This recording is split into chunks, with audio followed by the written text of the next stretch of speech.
Abbiamo deciso di iniziare con questo video perché ci pareva giusto che le prime parole di questo incontro fossero quelle di Lina Merlin. Poi adesso abbiamo l'occasione e la fortuna di poter sentire parlare la storica Anna Maria Zanetti, che ci illustrerà un po' quello che è già stato detto nel video e un po' di più, perché Lina Merlin non è solo quella della legge dello Stato numero 75 detta Merlin, ma molto molto di più, una politica molto moderna, molto attuale.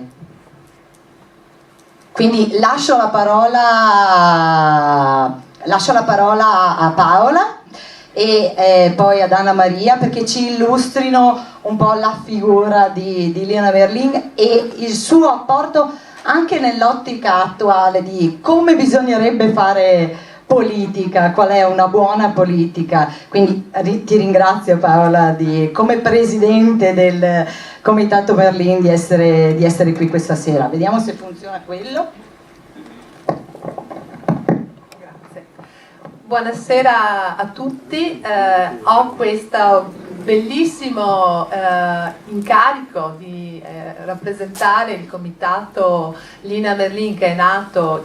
a Padova il 9 settembre scorso, quindi pochi giorni fa, come presidente. È una cosa che mi onora tantissimo perché arriva alla fine di un lunghissimo percorso, una lunga avventura che è iniziata per me proprio grazie ad Anna Maria Zanetti e per una serie di fortunose circostanze che ci hanno anche un po' sempre accompagnato in questi 12 anni. Io ho conosciuto Anna Maria, che è una giornalista, nel 2004 durante una campagna elettorale e durante un'iniziativa a Padova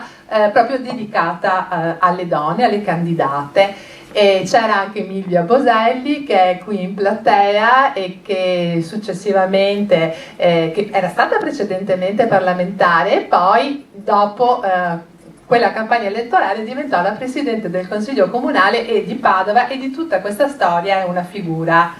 importantissima alla quale dobbiamo molte delle cose che siamo riusciti a portare avanti. Allora dicevo, conosco Anna Maria Zanetti e mi dice: ma sai, ciao, ci conosciamo. Io vorrei valorizzare la figura di una donna veneta padovana grandissima, che ho imparato a conoscere anch'io da poco e che è stata dimenticata e sottovalutata, è la Lina Merlin. E io dico: Anna Maria, ma io sono amica della famiglia di Lina, io conosco benissimo la nipote che lei ha cresciuto come una figlia, per cui ho detto sono entusiasta di questa cosa, e da lì è cominciata l'avventura. Ricordava prima Laura che Franca Ponzo è mancata proprio venerdì scorso, quindi esattamente una settimana dopo la nascita di questo comitato. I funerali si terranno domani mattina in Duomo a Padova e io parteciperò.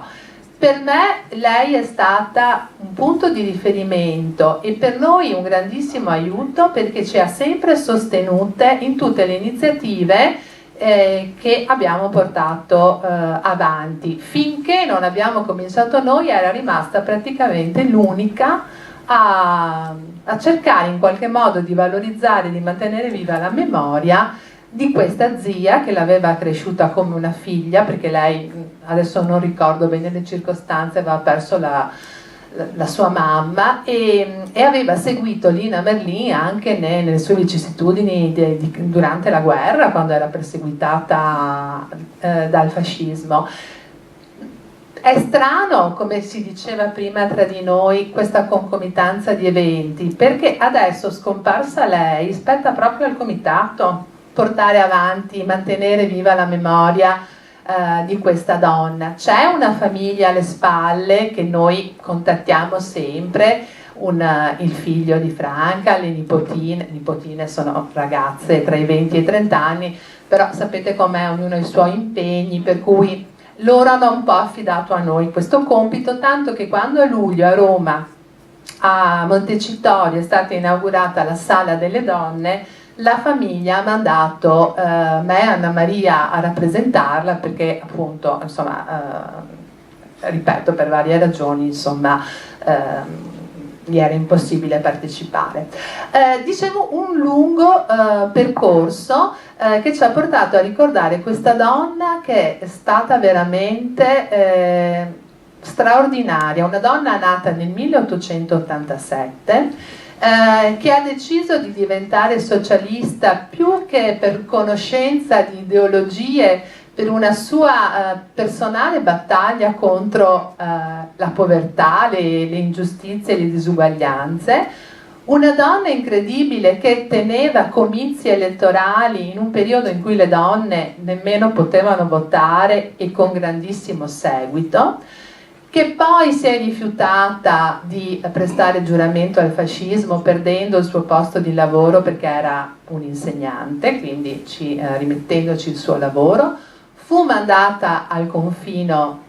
in Sardegna in situazioni molto difficili per arrivare poi alla fine della guerra ad essere eletta alla Costituente. Alla Costituente sono state elette 21 donne, lei era l'unica veneta ed era una di quelle 5 donne della commissione dei 75, i costituenti erano di più, circa 300 se non ricordo male. Lei era una di quelle 5 nella commissione dei 75 che avevano l'incarico di redigere la bozza della Costituzione, quindi ha veramente ricoperto un ruolo molto importante. Noi in questi 12 anni abbiamo lavorato soprattutto a livello veneto, quindi ciò che abbiamo fatto è stato innanzitutto nel 2005,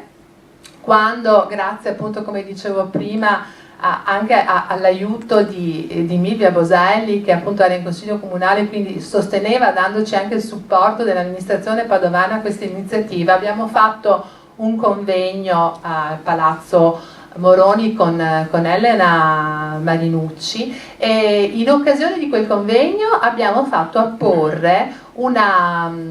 targa marmorea in Piazza dei Signori, nella casa dove per un certo periodo ha vissuto con la nipote e che è naturalmente tuttora lì, è una delle cose più interessanti in Piazza dei Signori, dove appunto i turisti si possono fermare. Successivamente Anna Maria Zanetti con Lucia Danesin ha realizzato e prodotto un DVD da cui sono tratte queste immagini, che aveva il patrocinio della Presidenza della Repubblica, Presidente Napolitano, dove appunto ci sono delle testimonianze molto belle e dei ricordi molto importanti di questa figura. Poi è stato posto un busto ai giardini dell'Arena di Padova proprio di fronte alla Cappella degli Scrovegni. È stato dedicato successivamente anche un giardino. Pensate, non è stato possibile dedicarle una via perché a Padova c'è una via dedicata a suo fratello che è morto durante la prima guerra mondiale, quindi il fratello aveva una via dedicata mentre non c'era nulla in ricordo di Lina e quindi è stato individuato questo bel giardino proprio dietro la Basilica del Santo in via Ganur, che appunto le è stato intitolato. E l'ultima cosa, nel frattempo però il fatto che appunto il nome fosse ritornato diciamo sulla bocca almeno di certi ambienti, ci sono stati vari convegni nel Chioggiotto, in giro per il Veneto, il suo paese di nascita Pozzonovo l'ha nuovamente insomma ricordata, però l'ultimo atto è stata la mozione che ho firmato io e che il Consiglio Comunale di Padova ha approvato nel 2012, in cui chiedevamo come amministrazione comunale al Senato un ricordo, una valorizzazione a livello nazionale di questa figura. Ci sembrava la giusta chiusura di un percorso lungo che aveva coinvolto soprattutto il Veneto, ma che questa figura così importante meritasse, e lo riteniamo tuttora, per quello abbiamo fondato il comitato, meriti anche un'iniziativa, un ricordo a livello nazionale che noi immaginiamo al Senato, perché lei è stata la prima senatrice a parlare, credo il 10 giugno del 1948 al Senato, è stata l'unica senatrice della seconda legislatura, l'unica donna in Senato. Io adesso lascerò ad Anna Maria il compito di ricordare le cose più importanti di una vita lunghissima. Immaginate che quando è arrivata in Parlamento aveva già 60 anni, quando era in Polesine nel 51 con gli stivaloni ad aiutare la sua gente, era una donna di 65 anni, ma 65 anni di quel tempo, non i 65 anni di adesso, che insomma sono un pochino diversi. Era veramente una donna anziana che... E a proposito di Polesine, il primo discorso che lei tenne in Senato fu proprio sul Polesine, che era la terra che lei più di tutto aveva nel cuore. Per tornare indietro un attimo alla Costituente e poi concludo, lei ha ricordato il suo contributo all'articolo 3 della Costituzione. Tra le altre cose, io vorrei dire, non ancora completamente attuato, vero Raffaella e Emilia, ne parlavamo l'altra sera, perché se immaginiamo a quante ingiustizie anche nel mondo del lavoro subiscono ancora le donne, ecco, immaginiamo quanto lei avesse previsto l'importanza dell'inserimento di quelle parole senza distinzione di sesso. Poi furono importanti anche i contributi all'articolo 37 che riguarda le donne lavoratrici e all'articolo 40 sul diritto di sciopero. Io concludo dicendo che secondo me la particolarità che distingue in tutta la sua grandezza, in tutte le cose che ha fatto, Lina Merlin in politica, è che lei è una donna che ha dato un contributo fondamentale alla politica in quanto donna, si è occupata delle donne, non si è fatta cambiare dalla politica, ha tentato di cambiare la politica dando un contributo fondamentale al futuro delle donne. Molte delle conquiste che noi abbiamo raggiunto e che diamo per scontate sono proprio dovute alla sua attività politica. Io mi fermo qua, grazie, e lascio la parola ad Anna Maria Zanetti.